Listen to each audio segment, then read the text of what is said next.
trio de tête de la Ligue 1 a passé un week-end difficile. Djambar, Jaraaf et Ngor sont passés à la trappe. La Linguère contrainte au nul à domicile n'en profite pas. 5 victoires ont été enregistrées lors de la 23e journée de la Ligue 1. Duc Jaraaf 2-1, NGB Djambar 1-0, AS Pikine Ngor 2-0, Azur US Ouakam 2-1, US Gorée Douane 1-0. 3 rencontres de cette journée se sont soldées par des scores de parité. Yogo Port 0 but partout, Touré Kunda Casa Sport 0 but partout, Linguère GFC 0 but partout. 5 défaites ont été enregistrées lors de cette 23e journée. C'est l'hécatombe avec les défaites de Djambar, Jaraaf et Ngor. Je pense qu'il faut prendre un peu de recul et analyser froidement tout ce qui vient de se passer. Et après le but, je crois qu'on a perdu pied, il faut le dire. Les 25 autres minutes, on les a mal négociées. Et ce qui m'a peut-être le plus marqué, c'est le non-respect de la discipline de jeu. Et on a perdu le milieu de terrain, le Duc s'est installé. Et le match qu'on peut-être voulait éviter, ce match physique, finalement on l'a eu parce qu'on était trop statique. Parce que dans la préparation, on a beaucoup insisté sur un élément, la vitesse. Ce qui n'a pas été après 20 minutes de jeu au rendez-vous. À la mi-temps, on a essayé de recadrer, mais sur le coup, on perd aussi un élément important du dispositif, l'axe central Barandong. Un changement qui n'était pas prévu. Ça a un peu perturbé nos plans de jeu et sur ce, on a essayé de nous adapter. Ce qui vraiment encore est dommage et que je mets encore au compte du manque de professionnalisme, c'est le deuxième but qu'on encaisse sur coup de pied arrêté, sur corner précisément. Donc ça aussi, c'est manquer de concentration, faire preuve de laxisme, ce qui n'était pas chez nous. Parce que la rigueur était de mise, parce qu'il faut voir, c'est une équipe qui, depuis le mois de mars, n'a pas perdu. C'était face à Ouakam. Donc il fallait aussi prévoir que ça peut arriver. Il faut maintenant analyser et repartir du bon pied. Parce que moi, je dis et je le répète, jusqu'au bout, rien n'est perdu. C'est dur parce que quand tu prends un but vers la fin, c'est amer. Avec tous les efforts qu'on a fournis. Donc voilà, il faut penser nos blessures, récupérer. Et puis voilà, comme tout le monde a perdu, je pense que là, on est toujours premier. Et ça permet d'avoir un peloton de tête qui est beaucoup plus consistant, beaucoup plus difficile vers la fin.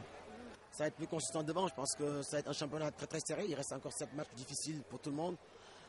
À nous d'être costauds, voilà, on a voyagé, on a perdu, maintenant on va recevoir, il faut faire le maximum pour prendre 3 points. Et ça va être un championnat comme ça, je pense qu'il faut avoir les nerfs solides, il faut être costaud. À nous d'apprendre et puis d'être costaud pour être champion, comme tout le monde. Dans le bas du classement, US Ouakam et Douane ont fait une très mauvaise opération. 14 buts ont été inscrits lors des 8 matchs de la 23e journée, soit 2 de moins que la 14e journée, ce qui donne une bonne moyenne de 1,75 buts par match. Et la Jifin Bob de l'Olympique de Ngor garde la tête du classement des buteurs.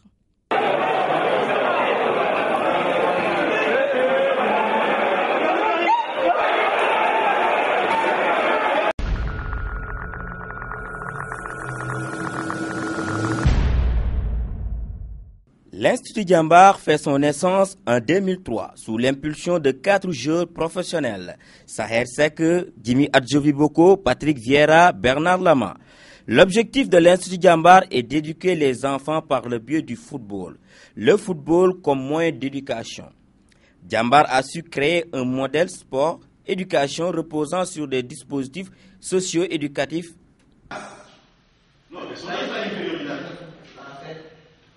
Más que nuestra inferioridad.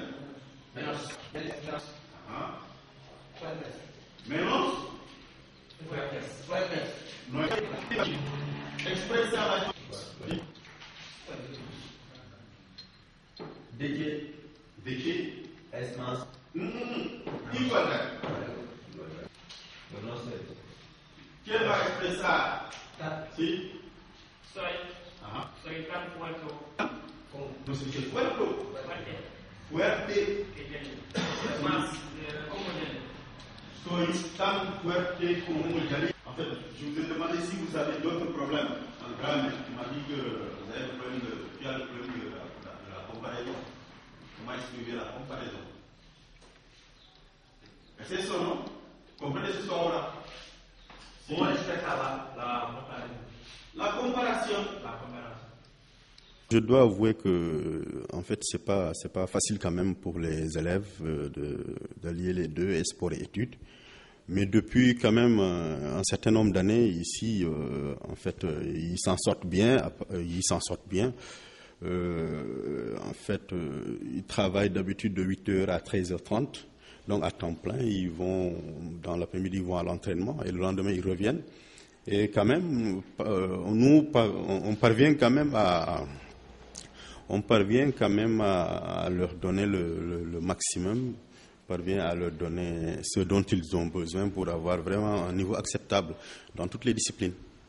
Je crois que pour eux, le sport est une source de motivation. Et vraiment, ça les pousse à avoir un tempérament de gagneur et ça se répercute au niveau des études. Et on voit que depuis des années, ils font d'excellents résultats. C'est vrai que c'est très difficile d'allier les deux à la fois, mais j'avoue que si on fait une petite comparaison par rapport aux autres qui ne font que les études, là vraiment on fait mieux que ces gens-là par rapport aux résultats. Donc cela veut dire que vraiment ici à Djambar, en fait, on a réussi ça, quoi. Là, vraiment, si vous voyez les statistiques au niveau des différents examens comme le BFM et le bac, pendant des années, franchement, ils s'en sortent très très bien, malgré la pratique du sport. Je dis que parfois, ça peut être un handicap, mais eux, ils parviennent à dépasser tout cela quand même. Et comme je l'ai dit tout à l'heure, ça leur permet d'avoir un tempérament de gagneur. Et vraiment, je crois que c'est une source de motivation pour eux. Et ça nous facilite un peu les choses. Donc, à ce niveau, on n'a pas trop de problèmes par rapport à ça. Ils se comportent comme des élèves normaux. Ils suivent les enseignements, ils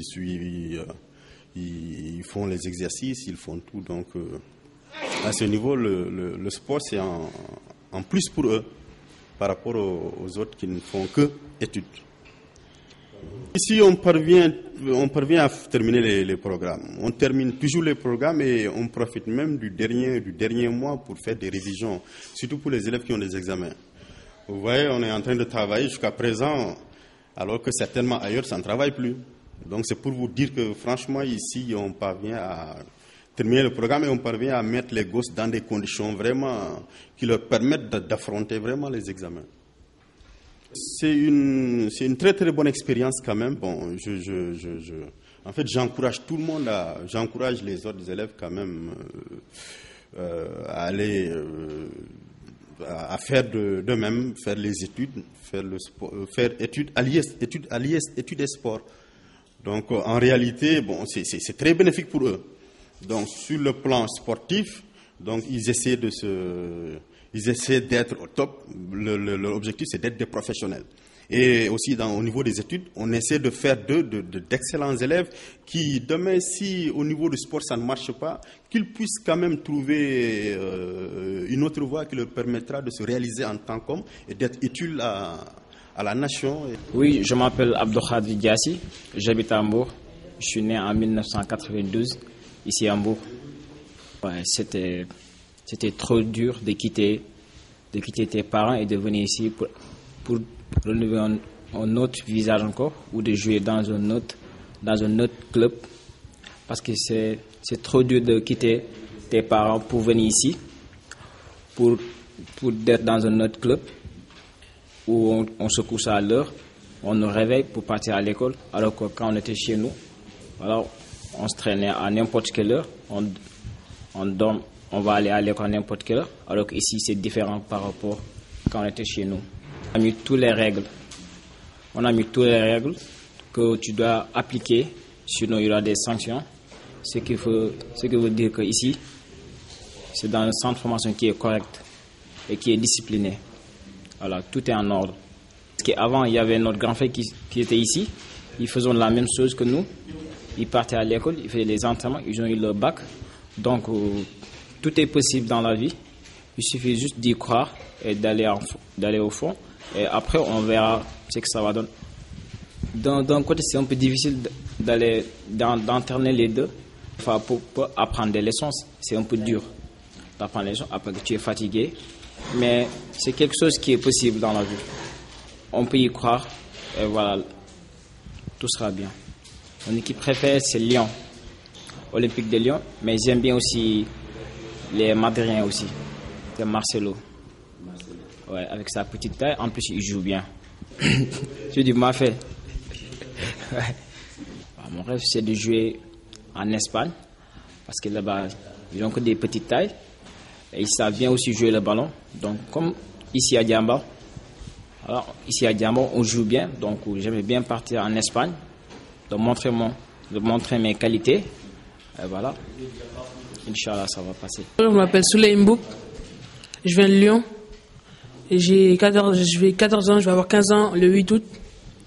Je suis né le 8/8/1998 et je suis pensionnaire à Djambar. Djambar c'est bien, pourquoi? Parce que les gens sont corrects. Moi je me suis dit que si j'arriverais ici, ils allaient se moquer de moi, mais en fait au contraire ils m'ont accompagné. Ils m'ont aidé, ils m'ont aidé à parler Wolof. Je parle pas bien, mais je comprends Wolof, je parle Wolof, mais je parle pas aussi bien qu'eux encore. Mon équipe préférée, c'est Real. Ouais, Real Madrid. J'ai 2 joueurs. Mais les gens vont dire c'est bizarre parce que c'est 2 joueurs, les 2 meilleurs joueurs du monde. C'est Chris et Messi. Comme je suis gaucher, j'essaye de recopier Messi, mais j'aime le style de Cristiano Ronaldo, ses passements de jambes, ses techniques, la vitesse. Donc j'essaie d'associer les deux pour en faire un seul. La préférée, c'est blanc. Et après, c'est bleu. Soubokandja. Bien sûr, Soubokandja de Fener. Il ne faut pas lâcher. Il faut toujours se donner à fond. Parce que, comme mon père il dit toujours, on ne sait jamais qui y a autour du terrain, ou même dans votre quartier, on ne sait jamais qui peut passer. Quand tu joues au foot, donne-toi toujours à fond. À l'entraînement, donne-toi toujours à fond aussi. Et au match, ça va payer. Ensuite, les recruteurs vont venir ensuite normalement. Si on se donne à fond, si on a la chance aussi, parce qu'il faut avoir aussi la chance au foot. Il faut que le moment où on joue bien, il faut que la bonne personne soit là au bon moment. Et de meilleurs, on est beaucoup, mais peu d'élus. Devenir footballeur professionnel dans un grand club. Au début, peut-être je vais commencer dans un petit club, peut-être, ou bien dans un grand club, mais être le meilleur joueur du monde. Moi, je vais être le ballon d'or. Voilà. Inch'Allah. Merci. Bonjour, je m'appelle Parma Moussane. Je suis né à Bignona, mais j'ai été élevé à Dakar. J'ai une maison là-bas. Bon, pour tout jeune, comme tous les autres, ça fait difficile d'être intégré au centre. Parce que c'est difficile de quitter les parents, les amis, tout ça, de venir. Mais puis ici, c'est comme une grande famille. On s'entraide. Il y a les uns comme les autres. Il n'y a pas chacun pour soi, Dieu pour tous. On s'entraide. Au début, c'est dur. Parce qu'on fait les études. Le soir, on dort. On va à l'entraînement, on se déchire. Et là, le soir, il y a encore cours, le lundi et le jeudi. C'est dur des fois. On a même envie de dormir en classe. Mais avant d'y rester, on y parvient. Parce qu'on est intégré et là, on est habitué. Bon, ici, il y a une bonne ambiance parce que on est là, on vit ensemble. S'il y a des erreurs sur le terrain, quand on part dans les chambres, on s'en parle. C'est pas comme dans les écoles de foot où on était avant. Quand on finit l'entraînement, basta, chacun rentre chez soi, Dieu pour tous. Tu penses, tu te rectifies toi-même, alors qu'ici, tu as la chance de te rectifier toi-même et te rectifier par tes coéquipiers. Et ça fait que ça va créer une bonne famille. Vous êtes dans les mêmes chambres, dans la même école, dans la même classe. Ça fait qu'il y a une bonne ambiance. Mon équipe préférée, c'est l'FC Barcelone. C'est le Tchéboudian. C'est le bleu. Tout d'abord, je lance que j'aimerais bien avoir la paix en Casamance. Bon, pour les messages pour les jeunes. Les jeunes, je veux que vous vous déchirez à fond. Vous lâchez rien. Dieu viendra, Inch'Allah. Il y aura la chance pour tout le monde. Il suffit juste d'y croire et de travailler. Mon rêve, c'est de devenir footballeur professionnel. Mais j'aimerais bien devenir un grand ministre ou président du Sénégal.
Pour entrer à Djambar, il faut passer par des tests. Le critère de recrutement, il est sportif à Djambar. Contrairement à ce que beaucoup de gens pensent, on ne paye pas pour entrer à Djambar. Il faut avoir l'âge requis,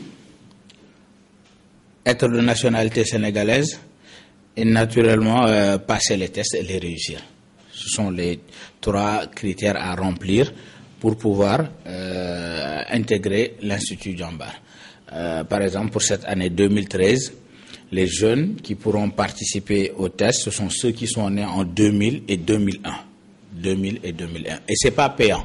Alors, il faut savoir, comme je vous ai dit tantôt, le but de ce projet, comme l'ont voulu les promoteurs, d'abord c'est de repeupler les écoles par le biais du football. Aujourd'hui, à Djambar, depuis 2003, on a eu des jeunes qui n'ont jamais été à l'école, comme Ali Souleymane Ly, des jeunes qui étaient en rupture totale avec le milieu scolaire, et des jeunes qui avaient un cursus normal et qui l'ont poursuivi. Aujourd'hui, on en a qui ont réussi leur baccalauréat, qui sont en formation. D'autres sont en Europe en train de continuer leurs études aussi. Et à côté aussi, il y en a qui sont en Europe, mais pas pour les études, mais grâce au football, comme Pape Ndiaye Souaré, qui est devenu international, qui joue à Reims, Idrissa Gana Gueye aussi, qui est à Lille, qui était un très bon élève quand même. Hein. Mais bon, après, le football est venu l'arracher au milieu scolaire, ça peut se comprendre aussi. Des résultats obtenus, tant au niveau du brevet comme du baccalauréat. Moi, j'aime bien parler du cas de Ali Souleymane Ly, qui était un enfant de la rue, qui n'avait jamais été scolarisé jusqu'en 2003. Aujourd'hui, Ali, c'est l'une des grandes satisfactions de Djambar. Quand j'aurai fini de vous dire que Ali va passer son bac technique cette année au lycée de Arras en France, dans le Nord-Pas-de-Calais, quand même pour un garçon qui n'avait jamais été à l'école jusqu'à l'âge de 13 ans, moi je dis que c'est une prouesse, c'est vraiment fabuleux ce qu'on a réussi avec lui. Et c'était ça le but du jeu, parce que bon nombre d'entre eux, en arrivant ici, n'allaient plus à l'école. D'abord, il fallait trouver un moyen de les motiver pour les remettre en classe. Et ce moyen-là, c'était quoi? C'était leur passion du football. La passion qu'ils ont du football a servi à les remettre en classe. Même si on y arrive tant bien que mal, parce que bon, il y en a qui ne veulent pas. Ils n'aiment pas les études, quoi. Voilà, ils se disent qu'il n'y a que le football, et que sans le football, il n'existe pas. Mais nous, on essaie justement de leur faire comprendre que c'est tout à fait le contraire. Qu'ils peuvent survivre, qu'ils peuvent vivre, se réaliser socialement en dehors du football. Aujourd'hui, on a, alhamdoulilah, des internationaux qui sont passés chez nous, comme Serigne Modou Kara Mbodj, Idrissa Gana Gueye, comment dirais-je, Pape Ndiaye Souaré, Saliou Ciss qui a fait quelques piges en équipe nationale aussi, Ousmane Mané, gardien de but, qui, même s'il n'a pas encore trouvé de club en Europe, et ici au Sénégal, il joue dans le club de Djambar, en Ligue 1, et il est international aussi. Il y a Mignane Diouf, Emmanuel Gomis, qui sont revenus tout récemment de la sélection nationale locale là. Bon, ils vont venir disputer le match de samedi contre Niary Tally et après retourner en sélection. Voilà, aussi ont atteint ce statut d'international là. Et bon, ils sont là aussi depuis 2003. Ils ont été formés à Djambar. C'est de purs produits de Djambar. Tout ce qui nous intéresse, nous, à Djambar, c'est que ces gamins-là puissent se réaliser socialement. Si c'est par le canal du football, tant mieux. Si c'est par le canal des études aussi, tant mieux. Mais il y a une chose qui est fondamentale chez nous, c'est pas de former des sportifs avec des têtes vides. Il faut d'abord former des hommes. D'où notre slogan champion de foot, champion de la vie. Former des hommes et des footballeurs. Mais former l'homme est la chose aussi, pour moi, la plus importante dans cette histoire-là. Parce que bon, vous avez des footballeurs, je ne citerai pas de noms, qui sont là, connus et tout, hyper riches avec des comptes bancaires comme ça, mais bon, qui ont des comportements qui ne peuvent pas servir de modèle, d'exemple aux jeunes de notre pays aujourd'hui. Et ça, bon, c'est ce que nous, à Djambar, en tout cas, nous essayons d'éviter. En formant des hommes d'abord, avant de former les futurs professionnels qu'ils veulent être. Le plus important, pour moi, le message, c'est justement qu'ils ne pensent pas qu'il y a de la place pour tout le monde dans le football. Bien au contraire, au football, c'est beaucoup d'appelés pour peu d'élus. Donc, il faut qu'ils se mettent ça dans la tête, qu'ils ne lâchent pas, par exemple, des études pour le football, parce que le football, ça ne donne aucune garantie. Vous avez beau être le meilleur joueur du Sénégal, il suffit juste d'un tacle à l'entraînement, même pas dans un match de compétition, mais à l'entraînement venant d'un camarade, d'un coéquipier, je dirais, et puis voilà, votre carrière elle est à côté, elle est derrière vous. Donc il faut que les jeunes aujourd'hui pensent beaucoup plus à ça, et que les parents aussi les aident dans ça, parce que bon, on a beau dire, c'est vrai que le football est devenu une industrie financière tellement forte que tout le monde a envie de ces milliards-là. Mais il n'y en aura pas pour tout le monde. Donc, il faut que les parents aussi encadrent bien leurs enfants, qu'ils ne tournent pas le dos à l'école, parce que bon, ils ont appris que quelque part, il y a un monsieur qui gagne 200 millions, 400 millions par mois. Oui, mais ce ne sera pas pour tout le monde. Donc, l'on peut se réaliser socialement sans pour autant jouer au football. Et c'est ça le but du jeu.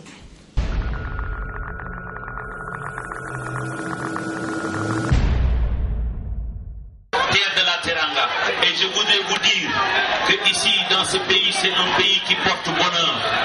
Et si vous allez quitter ce pays, vous allez voir que ce pays vous a apporté bonheur. Je ne veux pas rentrer dans les détails. L'attaquant du FC Barcelone a foulé le sol sénégalais le jeudi 27 juin 2013. Il était accompagné du représentant de la Fondation Qatar, Cheikh Faisal Ahmed, du ministre du Tourisme et des Loisirs, Youssou Ndour, du directeur général de la Santé, Pape Ahmadou Diak, et du maire de la ville de Mbour, Ousmane Gueye. Pour son premier voyage en Afrique, la Pulja a décidé de s'investir dans la lutte contre le paludisme avec sa fondation Lionel Messi Fondation. La star planétaire du football mondial a donné son image pour participer au programme national de lutte contre le paludisme PNLP au Sénégal. Lionel Messi a ainsi procédé au lancement de 400 000 moustiquaires imprégnés. Je suis très heureux d'être là au Sénégal. Ma volonté est de participer à la lutte contre le paludisme. J'ai ma fondation pour aider, et quand on a informé de cette maladie et que j'ai la possibilité de lutter pour sa disparition, j'ai été partisan et venu au Sénégal. Merci, et c'est une grande joie pour nous. Merci monsieur le ministre. Alors, toute maire de Saly.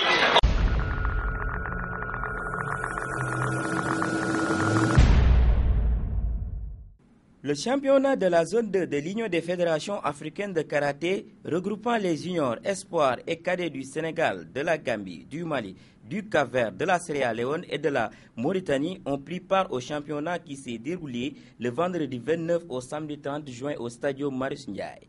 Le Sénégal a dominé la compétition en raflant 25 médailles d'or, 15 en cumité et 10 en kata. Le Cap-Vert est arrivé en deuxième position avec 13 médailles, 3 or, 7 argent et 3 bronzes. La Mauritanie, auteur de 9 médailles, 2 or, 4 argent et 3 bronzes, ferme la marche du podium. Tirant un bilan satisfaisant de ces joutes, le directeur technique national, Ndiaye Diop, a demandé aux combattants sénégalais de ne pas dormir sur leur laurier, car les championnats d'Afrique et les mondiaux sont en vue. Très satisfait pour les résultats qu'on a eu, mais j'attendais un autre problème, un autre résultat. Pour moi, il me reste le champion d'Afrique avant d'arriver au champion du monde. Donc aujourd'hui, je suis très satisfait. J'ai perdu que 2 médailles seulement. Bon, tu sais, c'était un difficile. Bon, moi j'ai opté une technique, une sélection plus difficile, c'est les techniques en karaté, les kata. que tout le monde fuit le Qatar. Et moi, je l'ai opté. Travailler en Qatar. On a eu vraiment des jeunes qui veulent vraiment développer le Qatar au Sénégal. Et ensuite, les gars, c'est des jeunes qui veulent prouver au niveau international. Malgré qu'on n'a pas les moyens, on fait beaucoup de résultats dans le monde entier. Le karaté, je suis satisfait et je sais qu'on peut aller faire beaucoup mieux que ça. Ce qu'on peut améliorer, c'est les moyens. C'est-à-dire, moi, il y a des jeunes, c'est des jeunes étudiants, des élèves, cadets juniors, qui doivent aller au championnat d'Afrique, au championnat du monde. Qu'ils n'ont pas les moyens, la fédération n'a pas les moyens. Donc je crois que c'est l'État qui doit nous aider. Et les locaux qui peuvent aider le karaté pour qu'il aille de l'avant. Sinon, on peut faire mieux que ça, vraiment. Objectif champion du monde. Le président de la Fédération sénégalaise de karaté, Mamadou Sarr, lui se réjouit de la participation massive des combattants et du record de participation battu par le Sénégal en recevant les 6 et 8 pays de la zone 2. Vraiment, on ne pouvait pas quand même demander plus aux COS. Ils se sont très bien défendus, mais je félicite aussi les pays frères qui ont fait le déplacement parce que quand même j'ai été surpris par aussi la qualité du karaté de ces pays qui sont rentrés eux aussi avec des médailles. Cela veut dire donc que c'est vrai, le Sénégal a raflé certes la mise, mais quand même ce n'était pas une promenade de santé. C'est vrai, c'est pied levé pour la simple et bonne raison que ce n'est pas le Sénégal qui devait organiser ces championnats. C'était prévu initialement au Cap-Vert. À la dernière minute, donc le Cap-Vert a désisté. Et la zone courait le risque de rester 2 saisons de suite sans organiser quelque chose. Parce que l'année dernière, c'était la Guinée. Pour les raisons que vous savez, la Guinée n'a pas pu organiser. Et cette année, quand le Cap-Vert s'est désisté, alors la zone s'est rabattue sur le Sénégal. Nous voulons être la locomotive de la zone et à partir de ce moment, nous ne pouvions que venir en secours à la zone et accepter d'organiser ce championnat. C'est vrai, c'est difficile parce que c'est un tournoi qui n'a pas été budgétisé. Donc, dans l'arbitrage budgétaire, nous n'avions pas proposé l'organisation de la zone 2 et c'est ce qui fait que nous étions obligés de faire avec les moyens du bord. Le tournoi a été entièrement et intégralement financé sur fonds propres de la Fédération sénégalaise de karaté.